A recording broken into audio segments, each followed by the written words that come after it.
Sopanam 2. Shivapadapradam Kamadahakam Yativarapprabho Natiriyam Tava. Veda Darshana. In order to understand the life of Shankara, one must have some acquaintance with the Vedic tradition, Vaidika Sampradaya.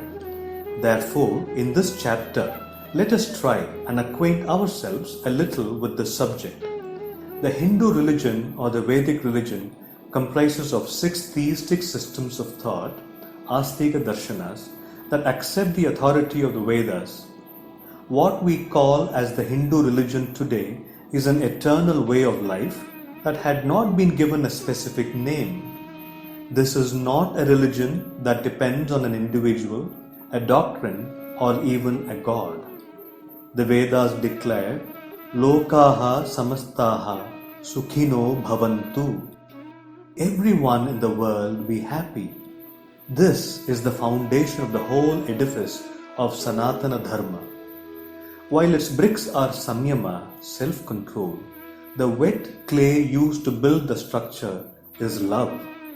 It accommodates several sects which are like the windows and vents through which one can have various insights of truth. This eternal mansion has many pathways as well as gatemen, the initiators to open them. The ascent is from the vast ground floor of Grihastha-ashrama. Celibacy, Brahmacharya, mind control, Shama, sense control, Dama, withdrawal from all distractions, Uparati, reverential faith, Shraddha, tranquility, Samadhana, meditation, Dhyana, Yoga, Bhakti and Jnana are the stairs. Right observance of karma, rituals is the balustrade.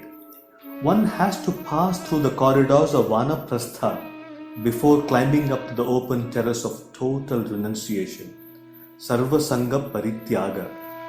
This is the Vedic mansion that leads one to the Paramahamsa Dharma, absolute freedom of a liberated soul. Those who ascend this edifice of Vedic tradition are known as Vaidikas. This Vedic religion is known today as Hinduism. The inhabitants on the banks of the river Sindhu with a rich cultural heritage were respectfully called Saindhavas by the Persian travelers. As the sound sa could not be pronounced in their language, it was mispronounced as ha.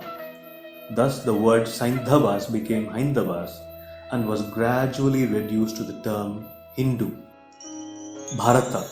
Indians are today in an unfortunate situation where they believe in and parrot the unsubstantiated story propagated by foreign rulers that the Aryans invaded this country from outside and conquered the local Dravidians. This fictitious tale is being taught with vehemence and authority to the younger generations as well. The myth of this Aryan invasion is actually a dark patch of insult that has been fed into the minds of Indians. The term Aryan means noble. It has nothing to do with race, caste, or clan.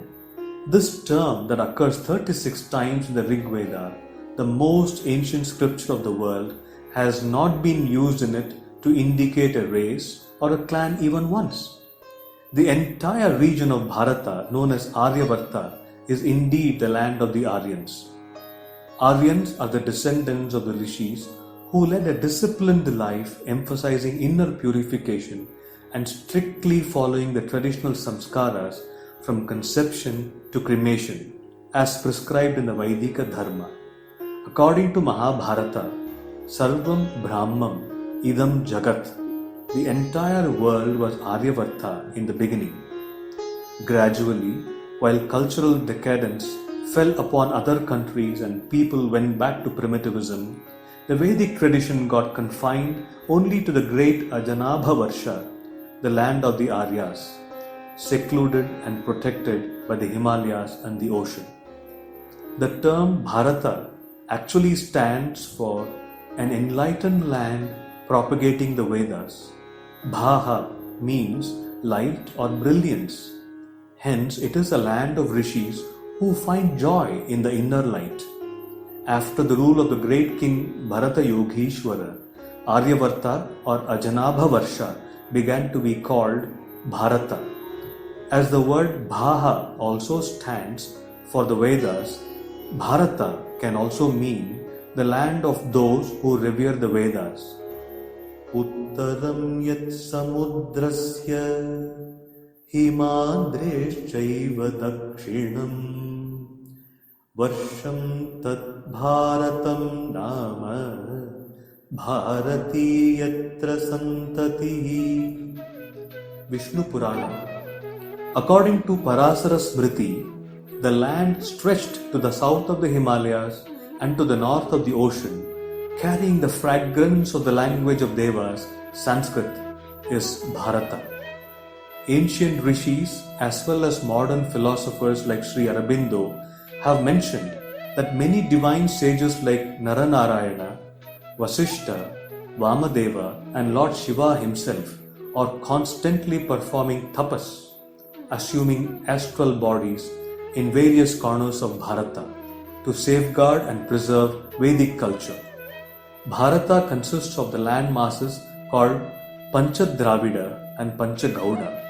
It is a serene tapobhumi covered with lush green vegetation, made fertile by the waters of divine rivers like Ganga, Yamuna, Saraswati and Narmada that flow in the north, Kaveri, Tamarabarani, Kritamala, Pratichi, etc. in the south, and protected by the Himalayas, the Vindhyas and the Sahyas, the natural fortresses. Vedic Dharma, there is only one God. Monism is not the teaching of the Vedas. God alone is the Vedic declaration. Here everything is worshipped as God. Space, air, fire, water, earth, trees and plants, all are worshipped as the myriad divine forms. While all forms are worshipped alike, the one behind these forms is never forgotten. Ekam Sat Vipraha Bahudha Vadanti. Truth is one. Those seers who have experienced it derive delight extolling it in diverse aspects and forms. This Ekarasa is the Upanishadic nectar. Diversity in the practice of dharma and unity from the standpoint of jnana is the unique feature of this Sanatana Dharma. Veda means knowledge. Asya mahato bhutasya nishvasitam etat. The Vedas themselves sing that Vedas are the vital breath of Ishvara. They contain material as well as spiritual knowledge. Sage Vedavyasa, the divine son of Sage Parasara, is the first historical acharya of the Vedic tradition.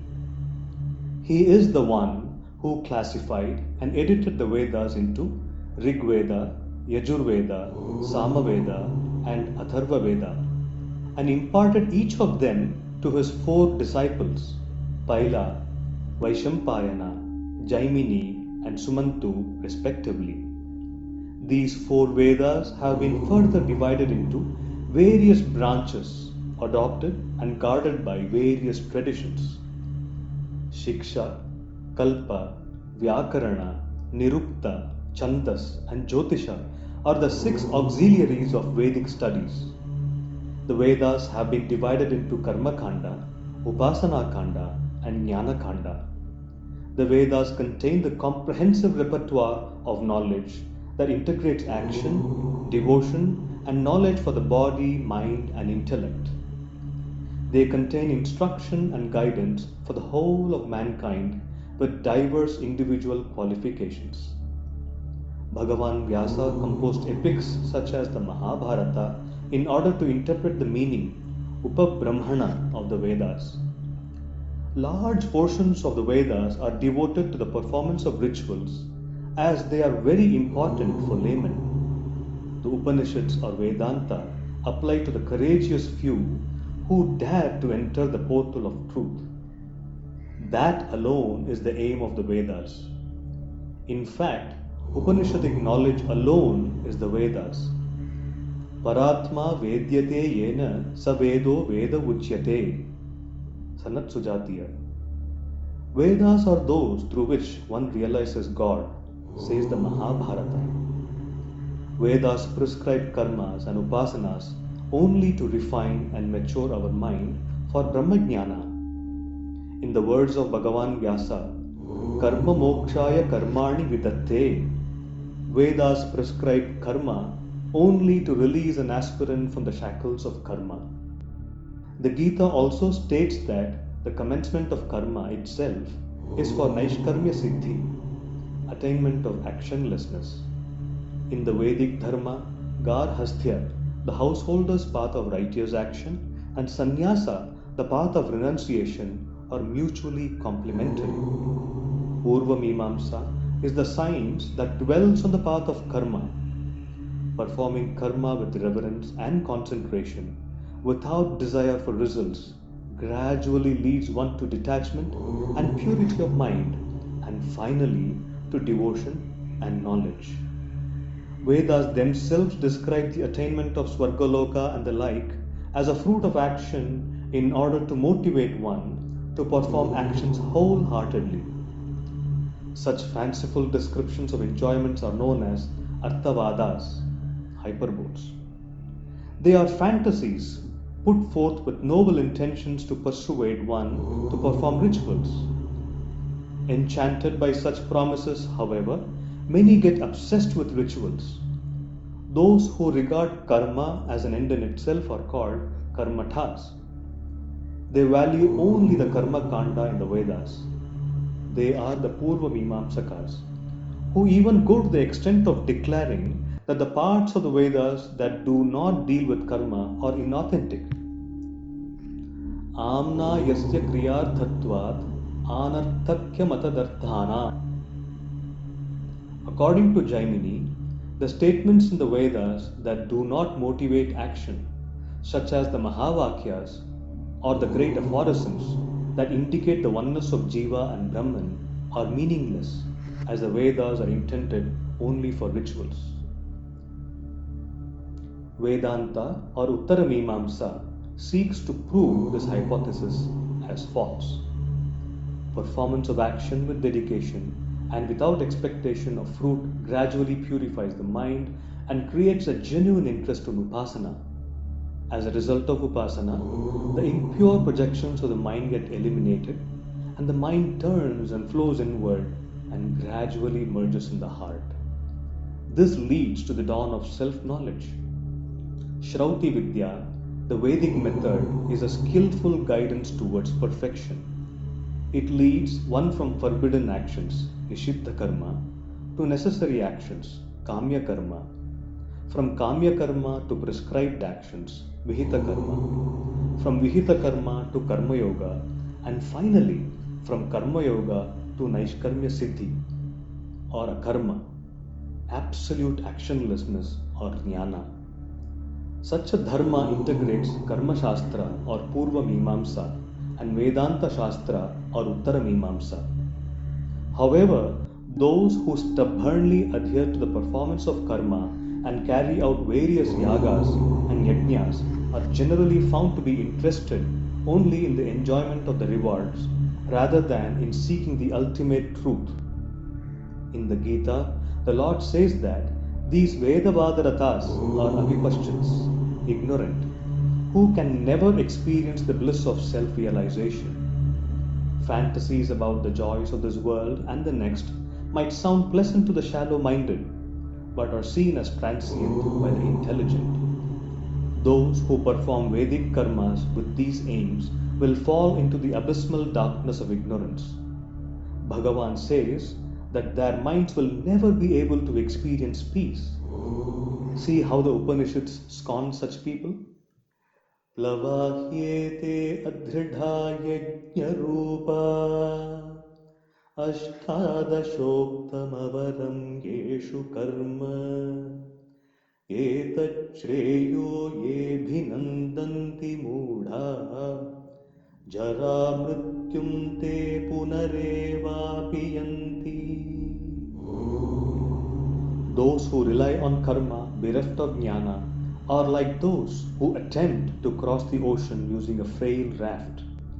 Those fools who regard such rituals, performed with elaborate resources, as the end in themselves, will repeatedly fall into the samsara of birth and death. Action cannot put an end to the series of sorrows like birth, decay, disease, and death. Jnana devatu kaivalyam. Ultimate liberation can be attained only through jnana, is the pronouncement of Vedanta. Non-Vedic religions. It was at such a time when some Brahmins, forgetting the essence of the Vedas, became obsessed merely with their gross aspects, and the greedy rulers who were supposed to be led by these Brahmins engaged in frequent clashes without concern for the protection of Dharma, that the divine birth of Bhagavan Buddha took place. Bhagavan Mahavira was also born in the same period. They propagated religions that advocated total renunciation, righteous conduct, and yogic practice, but did not accept the absolute authority of the Vedas. Buddha and Mahavira were messengers of peace and liberation. They greatly influenced the masses of central India, and many of them became bhikshus, renouncing the samsara tainted with attachment and aversion. A number of people, disturbed by the violence filled rituals and the conflict ridden social life of terrifying disturbances, were deeply influenced by the purity of the life and teachings of Buddha and his proclamation of peace that leads to nirvana. But like discarding the chaff along with the grain, they not only cast off karma but also the path of jnana advocated by the Upanishads. The compassionate mother Shruti, who bears in her womb the secret of nirvana, was also completely ignored and insulted. A large mass of people moved away from the Vedic religion and embraced Buddhism and Jainism. Several others continued their primitive ways and indulged fearlessly in terrible practices, even human sacrifice. The land of sages became polluted due to innumerable sects following mutually contradictory practices. It is stated in Shankara Vijaya that there were over 70 religious sects at that time. After Buddha's time, the followers of Buddhism found themselves without anchorage. The ancient Upanishadic rishis never gave any importance to their individual personalities. They imparted the knowledge of the Upanishadic truth only to genuine seekers who approached them with faith and devotion. They did not form organizations, nor did they compel their disciples to outwardly renounce the world. Consequently, only those who were really eligible became monks. On the other hand, during the time of Buddha and Mahavira, all types of people embraced these religions, and ignoring both the injunctions of the Vedas on Karmanusthana and those of the Upanishads on Brahma Vidya, took to ochre robes and started propagating their own independent versions of these religions.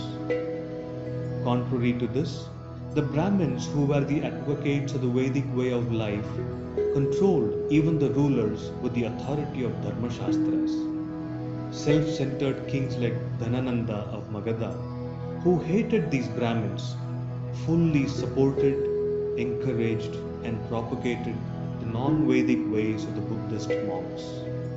The Buddhists and the Jains, with the support of the rulers, disregarded the high standards of morality and discipline of Buddha and Mahavira and started condemning everything related to the eternal principles of Vedic Dharma.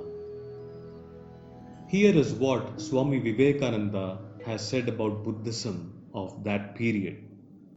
Today, it is the fashion to talk of Buddhism and Buddhistic agnosticism, especially in the South. Little do they dream that this degradation which is with us today has been left by Buddhism. This is the legacy which Buddhism has left to us. It became a mass of corruption of which I cannot speak before this audience. You all know about Lord Buddha's great work, his grand character. But the work had one great defect, and for that we are suffering even today. No blame attaches to the Lord. He is pure and glorious. But unfortunately, such high ideals could not be well assimilated by the different uncivilized and uncultured races of mankind who flocked within the fold of the Aryans. These races, with varieties of superstition and hideous worship, rushed within the fold of the Aryans and for a time appeared as if they had become civilized.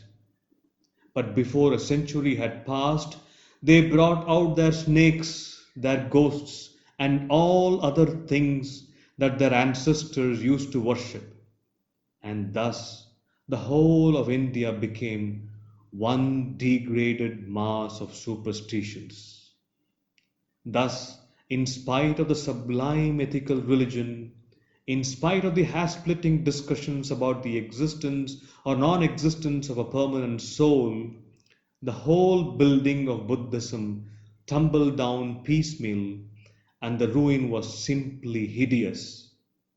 The most hideous ceremonies, the most horrible, the most obscene books that human hands ever wrote or the human brain ever conceived, the most bestial forms that ever passed under the name of religion have all been the creation of degraded Buddhism. But India has to live, and the Spirit of the Lord descended again. He who declared, I will come whenever virtue subsides, came again, and this time the manifestation was in the south, and up rose that young Brahmana of whom it has been declared that at the age of 16 he had completed all his writings. The marvelous boy Shankaracharya arose. The writings of the boy of 16 are the wonders of the world, and so was the boy. Thus ends the second Sopanam.